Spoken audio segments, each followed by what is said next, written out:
Good afternoon. My name is Matthew Dunbar. I'm oversee external affairs for Habitat for Humanity New York City. My colleague from Habitat New York State fell ill and was unable to accompany me today, but I represent about 40 affiliates, Habitat for Humanity affiliates across the state. We are all not-for-profit home builders that focus specifically on affordable home ownership, and we serve families ranging from as low as 40% AMI up to about 90% AMI in New York City. In New York City, we've served over 1,300 families through our home purchase and preservation work. And I sit here today to testify and thank all of you for the past support that we've received from the state, and especially to HCR and their amazing staff that has provided funding through the Affordable Housing Corporation and through Sony May to allow us to continue to serve homeownership opportunities with low-income families and not see that AMI go up into the moderate and the middle income range. Support from the state is critically important for what we do. Every Habitat home that we build in New York City has Affordable Housing Corporation funding in it, and every Habitat homeowner that purchases a home in New York City receives a Sony May mortgage to keep that home affordable.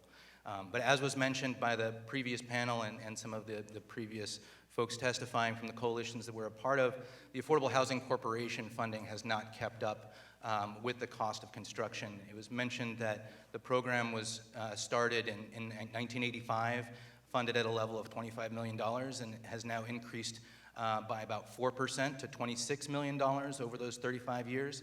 And the program is statutory, meaning that the funding that we can access for each home is set in the law. And so we are supportive of the law that's been put forward by Assemblymember Walker and Senator Bailey to reform the program and to increase the per unit funding level to up to $75,000 per unit in accordance with cost increases that have tripled over the past 35 years.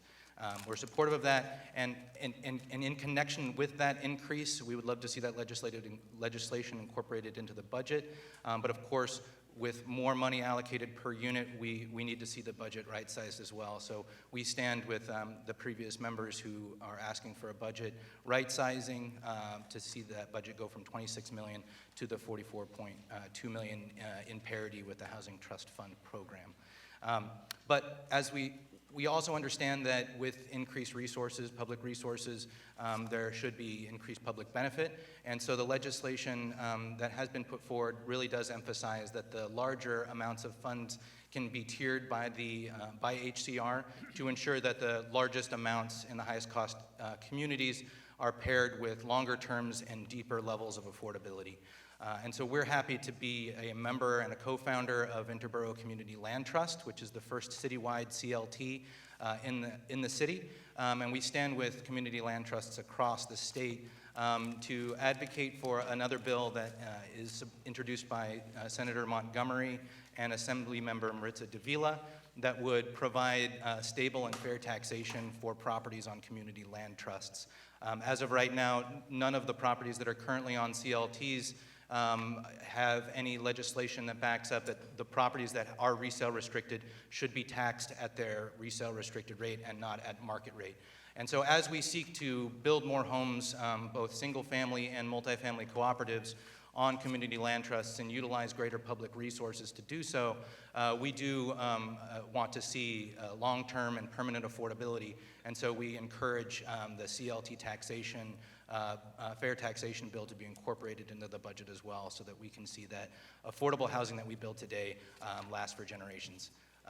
And lastly, I also want to stand with those that came before me in supporting the HOP program and fully funding foreclosure, preservation, counseling, and legal services, as well as a program that's been put forward by the governor to fund the community development financial institutions at $25 million, and to ensure that that funding will be extended both to banks, credit unions, and also community funds like the Habitat New York City Community Fund that funds housing preservation and creation as well.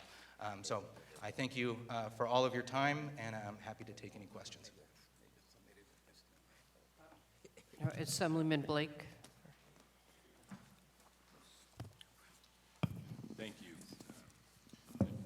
for your comments. And specifically, you mentioned CLT several times. I want to just get some guidance and some clarity here.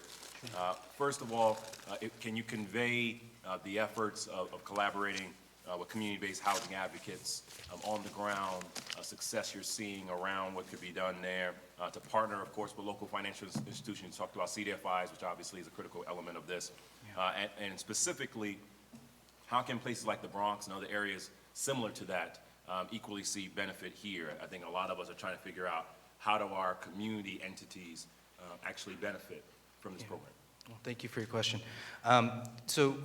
Community land trusts are essentially not-for-profit organizations that come together. The classic governance structure is a tripartite board in which the board has representatives from the community, from residents who live in housing on the CLTs, and from other outside experts. There are successful examples of community land trusts that have existed in New York State, including Cooper Square on the Lower East Side. There's one right here in Albany CLT. There's a CLT in the Adirondacks and across the state. And each one of those, and Ithaca as well, Long Island, all of them essentially kind of form in order to make sure that the land is owned collectively by that not-for-profit in partnership with the community, and have that long-term ground lease with the housing that is created on top, to ensure that that housing is affordable for generations to come. So on the homeownership side, there would be a ground lease saying that there would be resale restrictions for the future home buyers, and that low-income people would have access, and those sales prices would be limited. So speaking of on the local level, there is a lot of conversation up in northern Manhattan, the Bronx, and in various other areas where people are coming together to do so.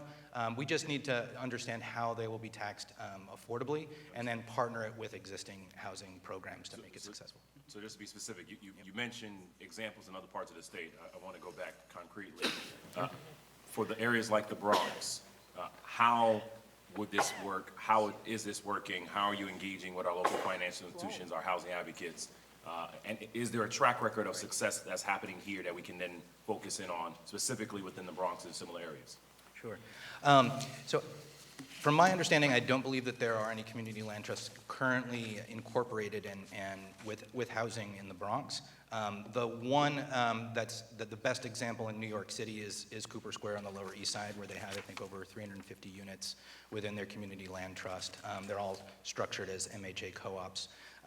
And so, I would say, Interborough Community Land Trust is citywide, and so we can partner with existing programs and with existing developers to develop the land or preserve buildings and transfer them onto the CLT in that way. But as of right now, there's no examples in the Bronx that I can show you. Thank you. We have Senator Kruger for a question. Sorry, I'm sorry, sneezing at the wrong time. I think it's a follow-up question for Michael Blake's question. Yeah, it's working. Yeah. Okay. Have there been cases where Habitat for Humanity homes have been then sold off after they are built for market rate as opposed to remaining in perpetuity, affordable, and can that still happen, and what can we do about it? Yes. So in the past, the Habitat, we started off by building HDFC co-ops on the Lower East Side, and then through various programs and during the 90s and the aughts, we moved into more condo development, which had UDAP tax exemptions rather than Article 11 tax exemptions. And those were more structured as kind of anti-flip mortgages, recapture mortgages. And so there are examples in which Habitat homes that have been developed in Harlem or in Bed-Stuy were structured as condos, and then after 15 years or so, they're sold. Some of the subsidy is recaptured, but it's really sold at market rate. So we have transitioned away from that model to ensure that the funding that we get from the city and the state and from our philanthropic partners last for generations. So we have moved our multifamily construction now in New York City is predominantly cooperatives, and we have helped to establish the CLT to ensure that both our single-family homes and our multifamily homes are affordable for generations to come. Across the state, it would vary. We have a saying in the Habitat world, if you've seen one Habitat affiliate, you've seen one Habitat affiliate. But there is a lot of momentum and interest in establishing and partnering with community land trusts to ensure that in addition to the deed restrictions that we put on our homes for resale, that it would get stronger and even longer lasting over time.